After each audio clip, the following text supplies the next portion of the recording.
ഇസ്ലാമിലെ വിവാഹം ഒരു അനിവാര്യതയോ ഒരു ജീവിതമാർഗമോ സംരക്ഷണത്തിനോ ഒരാളുണ്ടാക്കലോ ഒന്നുമല്ല. ലോകത്ത് വന്ന 1,24,000-ലെ 23,998 നബിമാരും ചെയ്ത ഒരു ഇബാദത്താണ്. വള വിറ്റിട്ട് കൈച്ചേന് വിറ്റിട്ട് ഉംറക്ക് പോകാൻ റെഡിയാണ്. എന്തേ കാരണം? ഉംറ ഇബാദത്താണ്. നിക്കാഹ് എന്ന് പറഞ്ഞാൽ സമ്മതമില്ല. എന്തേ കാരണം? നിക്കാഹ് ഇബാദത്താണെന്ന് മനസ്സിലായിട്ടില്ല. ഇസ്ലാമിലെ വിവാഹം ഒരു ഇബാദത്താണ്. അതിലെ എല്ലാ കാര്യങ്ങൾക്കും ആഖിറത്തിൽ കൂലിയുണ്ട്.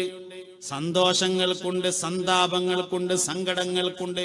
നീ നിന്റെ ഭാര്യയുടെ വായിലേക്ക് ഒരു ഉരുള ഭക്ഷണം വെച്ചു കൊടുത്താൽ പോലും നാളെ അല്ലാഹു നിനക്കതിന് കൂലി നൽകും. സയ്യിദു ശുഹദാ എന്ന പേരിൽ അറിയപ്പെട്ടത് മഹാനായ സയ്യിദ്നാ ഹംസത്തുൽ കറാർ റളിയല്ലാഹു അൻഹു ആണ്.